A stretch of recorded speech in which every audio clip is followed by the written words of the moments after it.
Hello my YouTube family, ಹೇಗಿದ್ದೀರಾ? ಎಲ್ಲರೂ ಚೆನ್ನಾಗಿದ್ದೀರಾ? ಅದೇ ರೀತಿ ನಿಮ್ಮ ಲೈಫ್ನಲ್ಲಿ ಪಾಸಿಟಿವ್ ಆಗಿ ಥಿಂಕ್ ಮಾಡ್ತಾ ಇದ್ದೀರಾ ಅಂದ್ಕೊಂಡಿದ್ದೀನಿ.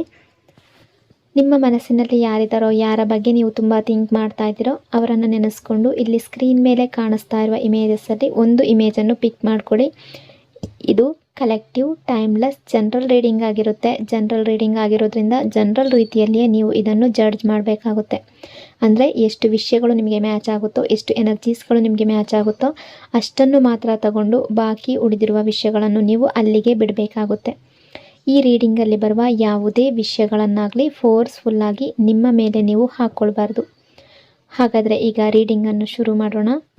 ಹೆಲೋ ಆಪ್ಷನ್ ನಂಬರ್ 1, ಹೇಗಿದ್ದೀರಾ ಎಲ್ಲರೂ? ನಿಮ್ಮ ಮನಸ್ಸಿನಲ್ಲಿ ಯಾರಿದ್ದಾರೋ, ಯಾರ ಬಗ್ಗೆ ನೀವು ತುಂಬ ಥಿಂಕ್ ಮಾಡ್ತಾ ಇದ್ದೀರೋ ಆ ವ್ಯಕ್ತಿಯನ್ನು ನೆನೆಸ್ಕೊಂಡು ಕಾಮಾಗಿ ಕೂತ್ಕೊಂಡು ಡೀಪ್ ಬ್ರೀತ್ ತಗೊಂಡು ಆ ವ್ಯಕ್ತಿಯ ಹೆಸರನ್ನು ಮನಸ್ಸಾರೆ 3 ಬಾರಿ ನೆನೆಸ್ಕೊಡಿ. ಅದೇ ರೀತಿ ಆ ವ್ಯಕ್ತಿಯ ಫೇಸನ್ನು ಇಮ್ಯಾಜಿನ್ ಮಾಡಿಕೊಂಡು ಆ ವ್ಯಕ್ತಿ ಮತ್ತು ನೀವು ಒಟ್ಟಿಗೆ ಕಳೆದಿರುವ ಬ್ಯೂಟಿಫುಲ್ ಮೆಮೊರೀಸ್ಗಳಿದ್ದರೆ ಅದನ್ನು ನೆನಪು ಮಾಡಿಕೊಂಡು ಈ ರೀಡಿಂಗನ್ನು ನೋಡೋದಕ್ಕೆ ಶುರು ಮಾಡಿ. ರೀಡಿಂಗನ್ನು ನೋಡಬೇಕಾದ್ರೆ ವಿಡಿಯೋನ ಲೈಕ್ ಮಾಡ್ಕೊಳ್ಳಿ. ಅದೇ ರೀತಿ ಚಾನಲ್ನ ಸಬ್ಸ್ಕ್ರೈಬ್ ಮಾಡಿಕೊಂಡು ಕನೆಕ್ಟ್ ಆಗಿ. ಆಗ ನಿಮ್ಮ ಎನರ್ಜಿ ಅನ್ನೋದು ಇಲ್ಲಿ ಸರಿಯಾಗಿ ಕನೆಕ್ಟ್ ಆಗುತ್ತೆ. ಅದೇ ರೀತಿ ಈ ರೀಡಿಂಗ್ ಅನ್ನೋದು ನಿಮಗೆ ಸರಿಯಾಗಿ ರೆಸೊನೇಟ್ ಆಗುತ್ತೆ. ಯಾವ ಪರ್ಸನ್ಗೋಸ್ಕರ ಈ ರೀಡಿಂಗನ್ನು ನೋಡ್ತಾ ಇದ್ರೋ ಈ ವ್ಯಕ್ತಿ ನಿಮ್ಮ ಲೈಫ್ನ ಯಾರೇ ಆಗಿರ್ಬೋದು. ನಿಮ್ಮ ಕ್ರಷ್ ಆಗಿರ್ಬೋದು, ಲವ್ ಆಗಿರ್ಬೋದು, ಎಕ್ಸ್ ಆಗಿರ್ಬೋದು, ಫ್ರೆಂಡ್ ಆಗಿರ್ಬೋದು, ಲೈಫ್ ಪಾರ್ಟ್ನರ್ ಕೂಡ ಆಗಿರಬಹುದು. ಅವರು ನಿಮ್ಮ ಬಗ್ಗೆ ಏನು ಥಿಂಕ್ ಮಾಡ್ತಾ ಇದ್ದಾರೆ, ಅವರ ಮನಸ್ಸಿನಲ್ಲಿ ನಿಮ್ಮ ಬಗ್ಗೆ ಏನು ಫೀಲಿಂಗ್ಸ್ ಇದೆ ಅಂತ ನೋಡೋಣ. ಮೊದಲಿಗೆ ಈ ವ್ಯಕ್ತಿ ನಿಮ್ಮನ್ನು ಸೋಲ್ಮೇಟ್ ಎನರ್ಜಿಯಲ್ಲಿ ಫೀಲ್ ಮಾಡ್ಕೊಳ್ತಾ ಇದ್ದಾರೆ. ಲಿಟ್ರಲಿ ಅವರು ಆ ರೀತಿ ಅಂದ್ಕೊಳ್ತಿದ್ದಾರೆ. ಅವರ ಮೈಂಡ್ನಲ್ಲಿ ಒಂದು ಸ್ಟ್ರಾಂಗ್ ಥಾಟ್ ಇದೆ. ನೀವು ಇವರ ಲೈಫ್ನಲ್ಲಿ ಸ್ಪೆಷಲ್ ಅಂತ ಅಂದ್ಕೊಳ್ತಿದ್ದಾರೆ. ನೀವು ಅವರಿಗೆ ಒಬ್ಬ ಬೆಸ್ಟ್ ಫ್ರೆಂಡ್ ಆಗಿರಬಹುದು. ಅಂದರೆ ಗುಡ್ ಹಾರ್ಟೆಡ್ ವ್ಯಕ್ತಿ, ಅಂದರೆ ಒಟ್ಟಿಗೆ ತುಂಬ ವಿಷಯಗಳನ್ನು ನೀವು ಮತ್ತು ಅವರು ಶೇರ್ ಮಾಡ್ಕೊಳ್ತೀರಾ. ಆ ರೀತಿಯ ಫ್ರೆಂಡ್ಶಿಪ್ ಇರಬಹುದು.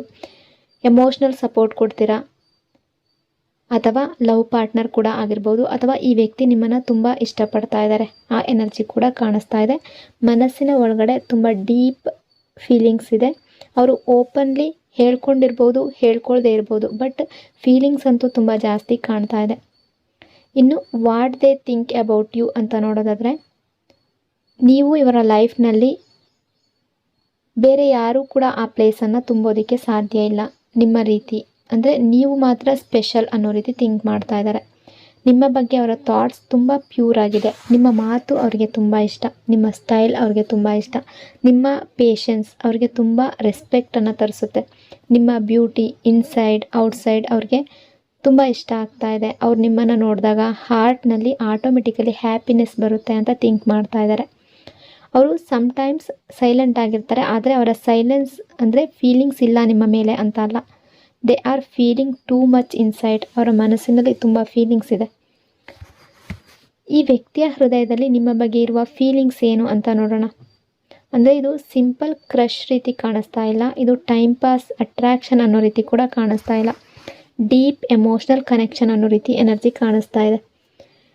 ಇವ್ರು ಥಿಂಕ್ ಮಾಡ್ತಾ ಇದ್ದಾರೆ ಇವರ ಲೈಫ್ ಪಾರ್ಟ್ನರ್ ಆಗೋಕ್ಕೆ ನೀವು ಪರ್ಫೆಕ್ಟ್ ಅಂತ ಅಂದ್ಕೊಳ್ತಿದ್ದಾರೆ. ಅವ್ರ ಜೊತೆ ನಿಮ್ಮ ಫ್ಯೂಚರನ್ನು ಇಮ್ಯಾಜಿನ್ ಮಾಡ್ಕೊಳ್ತಾ ಇದ್ದಾರೆ. ನಿಮ್ಮ ಜೊತೆ ಮಾತಾಡೋದು, ನಿಮ್ಮ ಜೊತೆ ಟೈಮ್ ಸ್ಪೆಂಡ್ ಮಾಡೋದು, ಲೈಫ್ ಶೇರ್ ಮಾಡೋದು, ಇದೆಲ್ಲವನ್ನು ಇಮ್ಯಾಜಿನ್ ಮಾಡ್ಕೊಳ್ತಿದ್ದಾರೆ. They feel peace with you, ಆ ಎನರ್ಜಿ ಕಾಣಿಸ್ತಾ ಇದೆ. ಇನ್ನು ನಿಮ್ಮಿಬ್ಬರ ನಡುವೆ ರಿಲೇಷನ್ಶಿಪ್ ಎನರ್ಜಿ ಯಾವ ರೀತಿ ಇದೆ ಅಂತ ನೋಡೋಣ. ಇವರ ಮೈಂಡ್ನಲ್ಲಿ ಕ್ಲಿಯರ್ ಐಡಿಯಾ ಇದೆ. ಈ ರಿಲೇಷನ್ಶಿಪ್ ಕಂಟಿನ್ಯೂ ಆಗಬೇಕು, ಅವರು ಮತ್ತು ನೀವು ದೂರ ಆಗೋದು ಬೇಡ ಅಂತ ಫೀಲ್ ಮಾಡ್ತಾ ಇದ್ದಾರೆ. ಕೆಲವರಿಗೆ ಇಲ್ಲಿ ಆಲ್ರೆಡಿ ಕನೆಕ್ಷನ್ ಇರ್ಬೋದು, ಕೆಲವರಿಗೆ ಇನ್ನೂ ಸ್ಟಾರ್ಟ್ ಆಗ್ತಿರುವ ಸ್ಟೇಜ್ ಕೂಡ ಇರ್ಬೋದು, ನ್ಯೂ ರಿಲೇಷನ್ಶಿಪ್ ಕೂಡ ಆಗಿರ್ಬೋದು. ಬಟ್ ಎನರ್ಜಿಯಲ್ಲಿ this connection is not random ಅನ್ನೋ ರೀತಿ ಎನರ್ಜಿ ಕಾಣಿಸ್ತಾ ಇದೆ. ಡೆಸ್ಟಿನಿ ಕನೆಕ್ಷನ್ ಆಗಿದೆ, ಆ ರೀತಿಯ ಎನರ್ಜಿ ಕೂಡ ಇದೆ. But why they are not expressing fully ಅಂತ ನೋಡೋದಾದರೆ, ಅವರು ಫಿಯರ್ನಲ್ಲಿ ಇರ್ಬೋದು, ರಿಜೆಕ್ಷನ್ ಭಯ ಇರ್ಬೋದು, ಟೈಮಿಂಗ್ ಕರೆಕ್ಟ್ ಇಲ್ಲ ಅಂತ ಅನಿಸಿರ್ಬಹುದು. They are thinking too much, but feelings ಕಡಿಮೆ ಆಗಿಲ್ಲ. ಆ್ಯಕ್ಚುಲಿ ದಿನಕ್ಕೊಂದು ಇನ್ಕ್ರೀಸ್ ಆಗ್ತಾನೆ ಇದೆ, ಡೇ ಬೈ ಡೇ ಇನ್ಕ್ರೀಸ್ ಆಗ್ತಾ ಇದೆ ನಿಮ್ಮ ಬಗ್ಗೆ ಫೀಲಿಂಗ್ಸ್. ಆ ರೀತಿ ಎನರ್ಜಿ ಕಾಣಿಸ್ತಾ ಇದೆ. ಪ್ರೆಸೆಂಟ್ ಸಿಚುವೇಶನ್ ಯಾವುದೇ ಇರಬಹುದು ನಿಮ್ಮದು, ಬಟ್ ಇಲ್ಲಿ ಎನರ್ಜಿಯ ಓವರಾಲ್ ಎನರ್ಜಿಯನ್ನು ನೋಡೋದಾದರೆ ಈ ವ್ಯಕ್ತಿಗೆ ತುಂಬ ಫೀಲಿಂಗ್ಸ್ ಇದೆ ನಿಮ್ಮ ಮೇಲೆ, ಆ ರೀತಿ ಎನರ್ಜಿ ಕಾಣಿಸ್ತಾ ಇದೆ. ನೋ ಕಾಂಟ್ಯಾಕ್ಟ್ ಸಿಚುವೇಶನ್ ಇರ್ಬೋದು, ಮಿಸ್ಅಂಡರ್ಸ್ಟ್ಯಾಂಡಿಂಗ್ ಬಂದಿರ್ಬೋದು. ಬಟ್ ಈ ವ್ಯಕ್ತಿಗೆ ಫೀಲಿಂಗ್ಸ್ ಅನ್ನೋದು ಇದೆ. ಈ ವ್ಯಕ್ತಿ ನಿಮ್ಮ ಬಗ್ಗೆ ಥಿಂಕ್ ಮಾಡ್ತಾ ಇದ್ದಾರೆ. ನೀವು ಇವರಿಗೆ ಒಬ್ಬ ಫ್ರೆಂಡ್ ಮಾತ್ರ ಅಲ್ಲ, ಅಥವಾ ಒಬ್ಬ ಲವ್ ಪಾರ್ಟ್ನರ್ ಅಂತ ಮಾತ್ರ ಅಂದ್ಕೊಳ್ತಿಲ್ಲ. ಕಂಪ್ಲೀಟ್ ಪರ್ಸನ್ ಅಂತ ಅವರು ಫೀಲ್ ಮಾಡ್ತಾ ಇದ್ದಾರೆ. ಇವರ ಹ್ಯಾಪಿನೆಸ್ ನಿಮ್ಮ ಮೂಲಕ ಸಿಗ್ತಾ ಇದೆ. ಅವ್ರಿಗೇನಾದರೂ ಖುಷಿಯಾಗುತ್ತೆ ಅಂದರೆ ನಿಮ್ಮ ಹತ್ರ ಮಾತಾಡಿದ್ರೆ ಅವರಿಗೆ ಖುಷಿ ಸಿಗುತ್ತೆ, ನಿಮ್ಮ ಪ್ರೆಸೆನ್ಸ್ ಅವರಿಗೆ ಖುಷಿ ಸಿಗುತ್ತೆ. ನೀವು ಇದ್ದರೆ ಅವರಿಗೆ ಲೈಫ್ ಫುಲ್ ಅನಿಸುತ್ತೆ ಅನ್ನೋ ರೀತಿ ಥಿಂಕ್ ಮಾಡ್ತಾ ಇದ್ದಾರೆ. ಇನ್ನು ಈ ರಿಲೇಷನ್ಶಿಪ್ಪಲ್ಲಿ ಯೂನಿವರ್ಸ್ ಕಡೆಯಿಂದ ನಿಮಗೆ ಯಾವ ಗೈಡೆನ್ಸ್ ಇದೆ ಅಂತ ನೋಡೋಣ. First thing, stay positive. ನೀವು ಓವರ್ ಥಿಂಕಿಂಗ್ ಮಾಡಬೇಡಿ. ಎಲ್ಲವೂ ಸ್ಲೋ ಆಗಿ ನಡೆಯುತ್ತೆ, ಆದರೆ ರೈಟ್ ಡೈರೆಕ್ಷನ್ನಲ್ಲಿ ನಡೆಯುತ್ತೆ. ಅಂದರೆ ಈಗ ನಿಮ್ಮ ಲೈಫ್ನಲ್ಲಿ ಯಾವುದೇ ಸಿಚುವೇಶನ್ ಇರಬಹುದು, ಮಿಸ್ಅಂಡರ್ಸ್ಟ್ಯಾಂಡಿಂಗ್ ಇರ್ಬೋದು, ನೋ ಕಾಂಟ್ಯಾಕ್ಟ್ ಸಿಚುವೇಶನ್ ಇರ್ಬೋದು, ಮಾತುಕತೆ ನಡೀತಾ ಇದ್ದರೂ ಕಡಿಮೆ ಮಾತುಕತೆ ನಡೀತಾ ಇರ್ಬೋದು, ಏನೇ ಇದ್ದರೂ ಕೂಡ ನೀವು ಅದನ್ನು ಓವರ್ ಥಿಂಕಿಂಗ್ ಮಾಡಬೇಡಿ, ನೆಗೆಟಿವ್ ಆಗಿ ಥಿಂಕ್ ಮಾಡಬೇಡಿ. ರೈಟ್ ಡೈರೆಕ್ಷನ್ನಲ್ಲಿ ಎಲ್ಲವೂ ಸರಿಯಾದ ಸಮಯದಲ್ಲಿ ನಡೆಯುತ್ತೆ. ಎಲ್ಲವೂ ನಿಮ್ಮ ಕಂಟ್ರೋಲ್ನಲ್ಲಿ ಇರೋದಿಲ್ಲ. ಅಂದರೆ ನೀವು ಅಂದ್ಕೊಂಡ ಹಾಗೆ ಆಗಬೇಕು ಅಂತ ನೀವು ಯೋಚನೆ ಮಾಡಿದ್ರೆ ಅದು ತಕ್ಷಣಕ್ಕೆ ಆಗೋದಿಲ್ಲ. ಯೂನಿವರ್ಸ್ ಮೇಲೆ ಸರೆಂಡರ್ ಮಾಡಿ, trust ED. Love your self first. ನೀವು ನಿಮ್ಮ ವ್ಯಾಲ್ಯೂವನ್ನು ಅರ್ಥ ಮಾಡ್ಕೊಳ್ಳಿ. ನೀವು ಸ್ಪೆಷಲ್. Don't force anything. ಯಾರಾದರೂ ನಿಮ್ಮ ಲೈಫ್ನಲ್ಲಿ ಇರೋಕ್ಕೆ ಅವರು ಇರಲೇಬೇಕು ಅಂತ ಬಂದಿದ್ದರೆ ಅವರು ನಿಮ್ಮನ್ನು ಬಿಟ್ಟು ಹೋಗೋದಿಲ್ಲ. ಬಟ್ ಫೋರ್ಸ್ ಮಾಡೋದಕ್ಕೆ ಹೋಗಬೇಡಿ. ಆ ವ್ಯಕ್ತಿ ಜೆನ್ಯೂನ್ ಆಗಿದ್ದರೆ, ನಿಮ್ಮ ಪ್ರೀತಿ ಜೆನ್ಯೂನ್ ಆಗಿದ್ದರೆ, ಯಾವುದೇ ಮಿಸ್ಅಂಡರ್ಸ್ಟ್ಯಾಂಡಿಂಗ್ ಇದ್ದರೂ, ಯಾವುದೇ ನೋ ಕಾಂಟ್ಯಾಕ್ಟ್ ಸಿಚುವೇಶನ್ ಇದ್ದರೂ ಮತ್ತೆ ನಿಮ್ಮ ಲೈಫ್ಗೆ ಬಂದೇ ಬರ್ತಾರೆ. ಇನ್ನು ನಿಮ್ಮಿಬ್ಬರ ರಿಲೇಷನ್ಶಿಪ್ಪಲ್ಲಿ ಫ್ಯೂಚರ್ ಎನರ್ಜಿ ಯಾವ ರೀತಿ ಇದೆ ಅಂತ ನೋಡೋಣ. ಈ ಕನೆಕ್ಷನ್ ಗ್ರೋ ಆಗುವ ಚಾನ್ಸಸ್ ತುಂಬ ಸ್ಟ್ರಾಂಗ್ ಆಗಿ ಕಾಣಿಸ್ತಾ ಇದೆ. ಕೆಲವರಿಗೆ ಈಗ ಯಾವುದೇ ಸ್ಟೇಜ್ ಇರಬಹುದು, ಬಟ್ ರಿಲೇಷನ್ಶಿಪ್ ನೆಕ್ಸ್ಟ್ ಲೆವೆಲ್ಗೆ ಹೋಗುವ ಎನರ್ಜಿ ಕಾಣಿಸ್ತಾ ಇದೆ. ಸ್ಲೋ ಬಟ್ ಸ್ಟೇಬಲ್ ಪ್ರೋಗ್ರೆಸ್ ಕಾಣಿಸ್ತಾ ಇದೆ. ಇನ್ನು ಈ ವ್ಯಕ್ತಿಯ ಕಡೆಯಿಂದ ನಿಮಗೆ ಯಾವ ಲವ್ ಮೆಸೇಜ್ ಇದೆ ಅಂತ ನೋಡೋಣ. ಇವರು ಹೇಳ್ತಿದ್ದಾರೆ, ನೀವು ಇವರ ಲೈಫ್ನಲ್ಲಿ ಸ್ಪೆಷಲ್. ನೀವು ಇವ್ರ ಜೊತೆ ಇದ್ದರೆ ಇವರು ಕಂಪ್ಲೀಟ್ ಫೀಲ್ ಮಾಡ್ತಾರೆ. ನಿಮ್ಮನ್ನು ಕಳ್ಕೊಳ್ಳೋದು ಇವ್ರಿಗೆ ಇಷ್ಟ ಇಲ್ಲ. ಈ ರೀತಿಯ ಲವ್ ಮೆಸೇಜ್ ನಿಮಗೆ ಕೊಡ್ತಾ ಇದ್ದಾರೆ. ಸೊ ಇಷ್ಟೆಲ್ಲ ವಿಷಯಗಳು ಈ ರೀಡಿಂಗಲ್ಲಿ ರಿಫ್ಲೆಕ್ಟ್ ಆಗ್ತಾ ಇದೆ. ಐ ಹೋಪ್ ಈ ರೀಡಿಂಗ್ ನಿಮಗೆ ಇಷ್ಟ ಆಗಿದೆ ಅಂದ್ಕೊಂಡಿದ್ದೀನಿ. ಇಷ್ಟ ಆಗಿದರೆ ಕಮೆಂಟ್ನಲ್ಲಿ ಕ್ಲೈಮ್ ಮಾಡ್ಕೊಳ್ಳಿ. ಅದೇ ರೀತಿ ವಿಡಿಯೋನ ಲೈಕ್ ಮತ್ತು ಶೇರ್ ಮಾಡೋದರ ಜೊತೆಗೆ ವಿಡಿಯೋನ ಹೈಪ್ ಕೂಡ ಮಾಡಿ. ಈ ಚಾನಲ್ನ ಫಸ್ಟ್ ಟೈಮ್ ವಿಸಿಟ್ ಮಾಡಿದರೆ ಸಬ್ಸ್ಕ್ರೈಬ್ ಮಾಡಿಕೊಂಡು ಕನೆಕ್ಟ್ ಆಗಿ. Thank you so much. Hello option number 2. ಹೇಗಿದ್ದೀರಾ ಎಲ್ಲರೂ? ಈಗ ಕಾಮಾಗಿ ಕೂತ್ಕೊಂಡು ಡೀಪ್ ಬ್ರೀತ್ ತಗೊಂಡು ಯಾವ ವ್ಯಕ್ತಿಯನ್ನು ನೀವು ಯಾವಾಗಲೂ ನೆನಪಿಸ್ಕೊಳ್ತಾ ಇರ್ತೀರೋ, ಯಾವ ವ್ಯಕ್ತಿಗಾಗಿ ಈ ರೀಡಿಂಗನ್ನು ನೋಡ್ತಾ ಇದ್ದೀರೋ, ಆ ವ್ಯಕ್ತಿಯ ಹೆಸರನ್ನು ಮನಸ್ಸಾರೆ 3 ಬಾರಿ ನೆನೆಸ್ಕೊಂಡು, ಅದೇ ರೀತಿ ಆ ವ್ಯಕ್ತಿಯ ಫೇಸನ್ನು ಇಮ್ಯಾಜಿನ್ ಮಾಡಿಕೊಂಡು, ಅವರು ಮತ್ತು ನೀವು ಒಟ್ಟಿಗೆ ಕಳೆದಿರುವ ಬ್ಯೂಟಿಫುಲ್ ಮೆಮೊರೀಸ್ನ ನೆನಪು ಮಾಡಿಕೊಂಡು ಈ ರೀಡಿಂಗನ್ನು ನೋಡೋದಕ್ಕೆ ಶುರು ಮಾಡಿ. ರೀಡಿಂಗನ್ನು ನೋಡಬೇಕಾದ್ರೆ ವಿಡಿಯೋನ ಲೈಕ್ ಮಾಡ್ಕೊಳ್ಳಿ. ಅದೇ ರೀತಿ ಚಾನಲ್ನ ಸಬ್ಸ್ಕ್ರೈಬ್ ಮಾಡಿಕೊಂಡು ಕನೆಕ್ಟ್ ಆಗಿ. ಆಗ ನಿಮ್ಮ ಎನರ್ಜಿ ಅನ್ನೋದು ಇಲ್ಲಿ ಸರಿಯಾಗಿ ಕನೆಕ್ಟ್ ಆಗುತ್ತೆ. ಅದೇ ರೀತಿ ಈ ರೀಡಿಂಗ್ ಅನ್ನೋದು ನಿಮಗೆ ಸರಿಯಾಗಿ ರೆಸನೇಟ್ ಆಗುತ್ತೆ.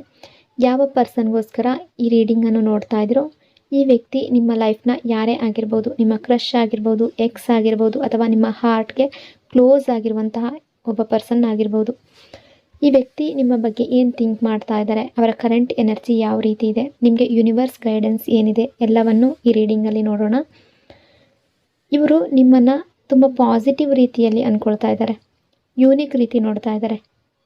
ನಿಮ್ಮನ್ನು ಕ್ಲೀನ್ ಹಾರ್ಟೆಡ್ ವ್ಯಕ್ತಿ ಅಂತ ಅಂದ್ಕೊಳ್ತಿದ್ದಾರೆ. ಅವ್ರಿಗೆ ನಿಮ್ಮ ಬಗ್ಗೆ ಫಸ್ಟ್ ಇಂಪ್ರೆಷನ್ ಏನು ಅಂದರೆ, ನೀವು ಇನ್ನೋಸೆಂಟ್ ಸೋಲ್, ನೀವು ಪ್ಯೂರ್ ಹಾರ್ಟ್, ನೀವು ಫೇಕ್ ಅಲ್ಲ ಅನ್ನೋ ರೀತಿ ಇವರ ಯೋಚನೆ. ಪ್ರೆಸೆಂಟ್ ಥಿಂಕಿಂಗ್ ಆ ರೀತಿ ಇದೆ. ನಿಮ್ಮ ಬಗ್ಗೆ ತುಂಬ ಥಿಂಕ್ ಮಾಡ್ತಾ ಇದ್ದಾರೆ. ನೀವು ಯಾರನ್ನು ಹರ್ಟ್ ಮಾಡೋದಿಲ್ಲ. ನೀವು ನಿಮ್ಮ ಮನಸ್ಸಿಗೆ ಏನು ಸರಿ ಅನಿಸುತ್ತೋ ಅದನ್ನೇ ಮಾಡ್ತೀರಾ. ನೀವು ಬೇರೆಯವ್ರನ್ನ ಖುಷಿ ಪಡಿಸೋದಕ್ಕೆ ಓವರ್ ಡ್ರಾಮಾ ಮಾಡೋದಿಲ್ಲ. ನಿಮ್ಮ ಮನಸ್ಸಿಗೆ ಏನು ಸತ್ಯ ಅನಿಸುತ್ತೋ ಅದರ ಪ್ರಕಾರ ನಡೀತೀರಾ. ಅವರು ನಿಮ್ಮ ಬಗ್ಗೆ ಅಬ್ಸರ್ವ್ ಮಾಡ್ತಾ ಇರುವ ಸ್ಟ್ರಾಂಗ್ ಪಾಯಿಂಟ್ ಇದು. ಅಂದರೆ ನಿಮ್ಮ ಮನಸ್ಸಿಗೆ ಏನಾದರೂ ಹಿಡಿಸ್ದೇ ಇದ್ದರೆ ನೀವು ನೋ ಅಂತ ಹೇಳ್ತೀರಾ ಅನ್ನೋ ರೀತಿ ಥಿಂಕ್ ಮಾಡ್ತಾ ಇದ್ದಾರೆ. ಅವರಿಗೆ ನೀವು ಹೇಗಿದ್ದೀರಾ ಅಂದರೆ innocent, trusting person, emotional person, ಈ ರೀತಿ ನಿಮ್ಮನ್ನು ಗಮನಿಸ್ತಾ ಇದ್ದಾರೆ ಇವರು. ಬಟ್ ಇಷ್ಟೆಲ್ಲ ಇದ್ದರೂ ಕೂಡ, ಇಷ್ಟೆಲ್ಲ ಇನ್ನೋಸೆಂಟ್ ಇದ್ದರೂ ಕೂಡ ನೀವು ಸ್ವಲ್ಪ ಹಠ ಜಾಸ್ತಿ ಮಾಡ್ತೀರಾ. ಯಾವುದಾದ್ರೂ ಒಂದು ವಿಷಯದಲ್ಲಿ ತುಂಬ ಹಠ ನಿಮ್ಮದಿದೆ ಅಂತ ಅಂದ್ಕೊಳ್ತಾರೆ. ನೀವು ಬೇರೆಯವರ ಮಾತನ್ನು ಕೇಳೋದಿಲ್ಲ. ನೀವು ಹಠದಲ್ಲಿ ಮಾಡಬೇಕು ಅಂತ ಅಂದ್ಕೊಂಡ್ರೆ ಹಠ ಪಟ್ಕೊಂಡೆ ಅದನ್ನು ಮಾಡ್ತೀರಾ, ಅದನ್ನು ಸಾಧಿಸ್ತೀರಾ ಅನ್ನೋ ರೀತಿ ಥಿಂಕ್ ಮಾಡ್ತಾ ಇದ್ದಾರೆ. ಆದರೆ ಅದು ನೆಗೆಟಿವ್ ಆಗಿ ಅವ್ರು ನೋಡ್ತಾ ಇಲ್ಲ. ಅವರು ಅಂದ್ಕೊಳ್ತಾ ಇದ್ದಾರೆ ನಿಮಗೆ ಗೈಡೆನ್ಸ್ನ ಅವಶ್ಯಕತೆ ಇದೆ, ಅಂದರೆ ನೀವು ಅರ್ಥ ಮಾಡ್ಕೋಬೇಕು ಅಂತ ಅಂದ್ಕೊಳ್ತಾ ಇದ್ದಾರೆ. ಈ ವ್ಯಕ್ತಿಗೆ ನಿಮ್ಮ ಒಂದು ಡೀಪ್ ಥಿಂಕ್ ಕೂಡ ತುಂಬ ಚೆನ್ನಾಗಿ ಗೊತ್ತಿದೆ, ಅಥವಾ ನೀವು ಶೇರ್ ಮಾಡ್ಕೊಂಡಿರ್ಬೋದು, ಅಥವಾ ಈ ಪರ್ಸನ್ ಕಡೆಯಿಂದ ನಿಮಗೆ ಈ ರೀತಿ ಎಕ್ಸ್ಪೀರಿಯನ್ಸ್ ಆಗಿರ್ಬೋದು. ಈ ವ್ಯಕ್ತಿ ಕೂಡ ನಿಮಗೆ ಈ ರೀತಿ ಎಕ್ಸ್ಪೀರಿಯನ್ಸ್ ಮಾಡಿಸಿರ್ಬೋದು. ಅಂದರೆ ನಿಮ್ಮ ಪಾಸ್ಟ್ನಲ್ಲಿ ನಿಮಗೆ ಚೀಟ್ ಆಗಿದೆ, ಈ ವ್ಯಕ್ತಿ ಕಡೆಯಿಂದ ಕೂಡ ಆಗಿರ್ಬೋದು. ಟ್ರಸ್ಟ್ ಬ್ರೇಕ್ ಆಗಿದೆ, ನೀವು ಲವ್ನಲ್ಲಿ ಹರ್ಟ್ ಆಗಿದ್ದೀರಾ, ನೀವು ಈ ವ್ಯಕ್ತಿಗಾಗಿ ತುಂಬ ಎಫರ್ಟ್ ಹಾಕಿದ್ದೀರಾ, ಬಟ್ ನಿಮಗೆ ರಿಟರ್ನಲ್ಲಿ ಸೇಮ್ ಲವ್ ಅನ್ನೋದು ಸಿಕ್ಕಿಲ್ಲ. They know you loved deeply but got hurt deeply ಅನ್ನೋ ರೀತಿ ಥಿಂಕ್ ಮಾಡ್ತಾ ಇದ್ದಾರೆ. ನೀವು ಒಬ್ಬ ವ್ಯಕ್ತಿಗೆ ಇಂಪಾರ್ಟೆನ್ಸ್ ಕೊಟ್ಟರೆ ಫುಲ್ ಅಟೆನ್ಷನ್ ಕೊಡ್ತೀರಾ, ಫುಲ್ ಕೇರ್ ಕೊಡ್ತೀರಾ, ಫುಲ್ ಲಾಯಲ್ಟಿ ಕೊಡ್ತೀರಾ. ಯು ಗಿವ್ 100% ಇನ್ ರಿಲೇಷನ್ಶಿಪ್, ಅದು ಫ್ರೆಂಡ್ಶಿಪ್ ಆಗಿರ್ಬೋದು, ರಿಲೇಷನ್ಶಿಪ್ ಆಗಿರ್ಬೋದು, ನಿಮ್ಮ 100% ಬೆಸ್ಟ್ ನೀವು ಕೊಡ್ತೀರಾ. ಬಟ್ ಪ್ರಾಬ್ಲಮ್ ಏನು ಅಂದರೆ ನೀವು ರಾಂಗ್ ಪೀಪಲ್ ಮೇಲೆ ಟ್ರಸ್ಟ್ ಇಡ್ತೀರಾ ಅನ್ನೋ ರೀತಿ ಕೂಡ ಥಿಂಕ್ ಮಾಡ್ತಾ ಇದ್ದಾರೆ. ಬಟ್ ಏನು ಅಂದರೆ ಈ ವ್ಯಕ್ತಿ ಕೂಡ ನಿಮಗೆ ಹರ್ಟ್ ಮಾಡಿರಬಹುದು, ಈ ವ್ಯಕ್ತಿಯ ಬಿಹೇವಿಯರಿಂದ ಕೂಡ ನೀವು ಹರ್ಟ್ ಆಗಿರ್ಬೋದು. ಆ ರೀತಿಯ ಎನರ್ಜಿ ಕೂಡ ಕಾಣಿಸ್ತಾ ಇದೆ. ಈ ವ್ಯಕ್ತಿ ಕೂಡ ಅದೇ ರೀತಿ ಥಿಂಕ್ ಮಾಡ್ತಾ ಇದ್ದಾರೆ, ನಿಮಗೆ ಬೇಕಾದ ಪ್ರೀತಿ ಇವರ ಕಡೆಯಿಂದ ಸಿಕ್ಕಿಲ್ಲ, ಅಥವಾ ಪಾಸ್ಟ್ನಲ್ಲಿ ನಿಮಗೆ ಮೋಸ ಆಗಿದೆ, ನೀವು ಹರ್ಟ್ ಆಗಿದ್ದೀರಾ ಅನ್ನೋ ರೀತಿ ಥಿಂಕ್ ಮಾಡ್ತಾ ಇದ್ದಾರೆ. ಒಂದು ಕಡೆ ಅವರು ನಿಮ್ಮ ಇನ್ನೋಸೆನ್ಸ್ ಇಷ್ಟಪಡ್ತಾ ಇದ್ದಾರೆ, ಬಟ್ ಇನ್ನೊಂದು ಕಡೆ ನೀವು ಇನ್ನೂ ಲೈಫನ್ನು ಪೂರ್ತಿಯಾಗಿ ಅರ್ಥ ಮಾಡ್ಕೋಬೇಕು ಅಂತ ಫೀಲ್ ಮಾಡ್ತಾ ಇದ್ದಾರೆ. ಅವ್ರಿಗೆ ಅನಿಸೋದು ಏನು ಅಂದರೆ ನೀವು ಇನ್ನೂ ಬೇರೆಯವರನ್ನು ಫುಲ್ಲಿ ಜಡ್ಜ್ ಮಾಡೋದು ಕಲ್ತಿಲ್ಲ, ರಿಲೇಷನ್ಶಿಪ್ ಬಗ್ಗೆ ತಿಳ್ಕೋಬೇಕು, ಅಂಡರ್ಸ್ಟ್ಯಾಂಡ್ ಮಾಡ್ಕೋಬೇಕು ಅನ್ನೋ ರೀತಿ ಯೋಚನೆ ಮಾಡ್ತಾ ಇದ್ದಾರೆ. ಬಟ್ ಡೌಟ್ ಕೂಡ ಇದೆ ಒಂದು ವಿಷಯದಲ್ಲಿ, ನೀವು ತುಂಬ ಟೂ ಇನ್ನೋಸೆಂಟ್, ಹರ್ಟ್ ಆಗ್ಬೋದು ಬೇಗ ಅನ್ನೋ ರೀತಿ ಅಂದ್ಕೊಳ್ತಿದ್ದಾರೆ. ನಿಮ್ಮನ್ನು ಪ್ರೊಟೆಕ್ಟ್ ಮಾಡಬೇಕು ಅಂತ ಫೀಲ್ ಮಾಡ್ತಾ ಇದ್ದಾರೆ, ಬಟ್ ಅದೇ ಟೈಮ್ನಲ್ಲಿ ಅವರು ಕನ್ಫ್ಯೂಸ್ ಆಗ್ತಾ ಇದ್ದಾರೆ. ಅಂದರೆ ಈ ವ್ಯಕ್ತಿಯ ಲೈಫ್ಗೆ ನಾನು ಹೋಗೋದು ಸರಿನಾ, ನಾನು ಹರ್ಟ್ ಮಾಡ್ತೀನಾ, ಈ ರೀತಿಯ ಥಾಟ್ಸ್ ಕೂಡ ಅವರ ಮೈಂಡ್ನಲ್ಲಿ ಬರ್ತಾ ಇದೆ. ಸೀರಿಯಸ್ಲಿ ನಿಮ್ಮ ಬಗ್ಗೆ ಥಿಂಕ್ ಮಾಡ್ತಾ ಇದ್ದಾರೆ, ಬಟ್ ಪಾಸ್ಟ್ನಲ್ಲಿ ಏನಾದರೂ ನಿಮ್ಮಿಬ್ಬರ ನಡುವೆ ಮಿಸ್ಅಂಡರ್ಸ್ಟ್ಯಾಂಡಿಂಗ್ ಆಗಿದೆ, ಅಥವಾ ರೀಸೆಂಟ್ ಪಾಸ್ಟ್ನಲ್ಲಿ ನಿಮ್ಮ ನಡುವೆ ಯಾವುದಾದ್ರೂ ಫೈಟ್ ಆಗಿದೆ, ನೋ ಕಾಂಟ್ಯಾಕ್ಟ್ ಸಿಚುವೇಶನ್ ಇದೆ ಅನ್ನೋದಾದರೆ ಈ ವ್ಯಕ್ತಿ ನಿಮ್ಮ ಬಗ್ಗೆ ಥಿಂಕ್ ಮಾಡ್ತಾ ಇದ್ದಾರೆ. ನೀವು ಮತ್ತೆ ಹರ್ಟ್ ಆಗ್ತೀರೇನೋ, ಅಥವಾ ನೀವು ಇವರ ಬಗ್ಗೆ ಏನಾದರೂ ಹಠದಿಂದ ನಿಮ್ಮದೇ ರೀತಿಯಲ್ಲಿ ನೀವು ನಡ್ಕೊಳ್ತೀರೇನೋ ಅನ್ನೋ ರೀತಿ ಥಿಂಕ್ ಮಾಡ್ತಾ ಇದ್ದಾರೆ. ಅವ್ರು ಅಂದ್ಕೊಳ್ತಾರೆ ರಿಲೇಷನ್ಶಿಪ್ನ ನೀವು ಅಂಡರ್ಸ್ಟ್ಯಾಂಡ್ ಮಾಡ್ಕೋಬೇಕು, ಅರ್ಥ ಮಾಡ್ಕೋಬೇಕು, ಸಿಚುವೇಶನ್ ಅರ್ಥ ಮಾಡ್ಕೋಬೇಕು, ಆ ರೀತಿ ಥಿಂಕ್ ಮಾಡ್ತಾ ಇದ್ದಾರೆ. ಇನ್ನು ನಿಮ್ಮ ರಿಲೇಷನ್ಶಿಪ್ಪಲ್ಲಿ ನಿಮಗೆ ಯಾವ ರೀತಿಯ ಯೂನಿವರ್ಸ್ ಮೆಸೇಜ್ ಇದೆ ಅಂತ ನೋಡೋಣ. ನೀವು ಎಲ್ಲವನ್ನು ಈಸಿಯಾಗಿ ಟ್ರಸ್ಟ್ ಮಾಡಬೇಡಿ, ಅಂದರೆ ಎಲ್ಲರನ್ನೂ ಈಸಿಯಾಗಿ ನಂಬೋದಕ್ಕೆ ಹೋಗಬೇಡಿ. Trust is good but blind trust dangerous. So trust ಮಾಡೋದಕ್ಕೂ ಮೊದಲು ಸರಿಯಾಗಿ ಅರ್ಥ ಮಾಡ್ಕೊಳ್ಳಿ. Don't give your heart two fast. ಒಬ್ಬ ವ್ಯಕ್ತಿ ನಿಮ್ಮ ಲೈಫ್ಗೆ ಬಂದ ತಕ್ಷಣ ಅವರಿಗೆ ಫುಲ್ ಇಂಪಾರ್ಟೆನ್ಸ್ ಕೊಡಬೇಡಿ. ಟೈಮ್ ತಗೊಳ್ಳಿ, ಯೋಚನೆ ಮಾಡಿ, ಆ ವ್ಯಕ್ತಿ ಯಾವ ರೀತಿ ಅಂತ ನಿಮಗೆ ಅರ್ಥ ಆದಮೇಲೆ ನಿಮಗೆ ಬೇಕಾದ ಇಂಪಾರ್ಟೆನ್ಸನ್ನು ಕೊಡೋದಕ್ಕೆ ಶುರು ಮಾಡಿ. ನಿಮ್ಮ ಪಾಸ್ಟ್ ಪೇಯ್ನ್ ಅನ್ನೋದು ಇನ್ನೂ ಹೀಲ್ ಆಗಿಲ್ಲ. You need emotional healing. ಅದನ್ನು ಇಗ್ನೋರ್ ಮಾಡಬೇಡಿ. ನಿಮ್ಮನ್ನು ನೀವು ಅರ್ಥ ಮಾಡ್ಕೊಳ್ಳಿ. Know your value. ನೀವು ಯಾರಿಗಿಂತ ಕಡಿಮೆ ಇಲ್ಲ. ಇನ್ನು ಫ್ಯೂಚರ್ ಎನರ್ಜಿ ಯಾವ ರೀತಿ ಇದೆ ಅಂತ ನೋಡೋಣ. ನೀವು ಚೇಂಜ್ ಆಗ್ತಾ ಇದ್ದೀರಾ, ಸ್ಲೋಲಿ ಮೆಚ್ಯೂರ್ ಆಗ್ತಾ ಇದ್ದೀರಾ, ಸ್ಟ್ರಾಂಗ್ ಆಗ್ತೀರಾ, ವೈಸ್ ಆಗ್ತೀರಾ. ಬಟ್ ನಂತರ ರೈಟ್ ಪರ್ಸನ್ ನಿಮ್ಮ ಲೈಫ್ಗೆ ಬಂದೇ ಬರ್ತಾರೆ ಅನ್ನೋ ಎನರ್ಜಿ ಕಾಣ್ತಾ ಇದೆ. ಇನ್ನು ಈ ವ್ಯಕ್ತಿಯ ಕಡೆಯಿಂದ ಯಾವ ಲವ್ ಮೆಸೇಜ್ ಇದೆ ಅಂತ ನೋಡೋಣ. ಇವರು ಅಂದ್ಕೊಳ್ತಿದ್ದಾರೆ, ನಿಮಗೆ ಮೆಸೇಜ್ ಕೊಡ್ತಾ ಇದ್ದಾರೆ, ನೀವು ತುಂಬ ಒಳ್ಳೆಯವರು, ನಿಮ್ಮ ಹಾರ್ಟ್ ತುಂಬ ಕ್ಲೀನ್ ಆಗಿದೆ, ನೀವು ಹರ್ಟ್ ಆಗಬಾರ್ದು, ನೀವು ಡಿಸರ್ವ್ ಮಾಡುವ ಲವ್ ನಿಮಗೆ ಸಿಗುತ್ತೆ ಅನ್ನೋ ರೀತಿ ಇವರು ಥಿಂಕ್ ಮಾಡ್ತಾ ಇದ್ದಾರೆ. ಸೊ ಇಷ್ಟೆಲ್ಲ ವಿಷಯಗಳು ಈ ರೀಡಿಂಗಲ್ಲಿ ರಿಫ್ಲೆಕ್ಟ್ ಆಗ್ತಾ ಇದೆ. ಐ ಹೋಪ್ ಈ ರೀಡಿಂಗ್ ನಿಮಗೆ ಇಷ್ಟ ಆಗಿದೆ ಅಂದ್ಕೊಂಡಿದ್ದೀನಿ. ಇಷ್ಟ ಆಗಿದರೆ ಕಮೆಂಟ್ನಲ್ಲಿ ಕ್ಲೈಮ್ ಮಾಡ್ಕೊಳ್ಳಿ. ಅದೇ ರೀತಿ ವಿಡಿಯೋನ ಲೈಕ್ ಮತ್ತು ಶೇರ್ ಮಾಡೋದ್ರ ಜೊತೆಗೆ ವಿಡಿಯೋನ ಹೈಪ್ ಕೂಡ ಮಾಡಿ. ಈ ಚಾನಲ್ನ ಫಸ್ಟ್ ಟೈಮ್ ವಿಸಿಟ್ ಮಾಡಿದರೆ ಸಬ್ಸ್ಕ್ರೈಬ್ ಮಾಡಿಕೊಂಡು ಕನೆಕ್ಟ್ ಆಗಿ. ಇನ್ನೊಂದು ಪವರ್ಫುಲ್ ಡೀಪ್ ರೀಡಿಂಗ್ನೊಂದಿಗೆ ಮತ್ತೆ ಸಿಗ್ತೀನಿ. Until then take care. Thank you so much.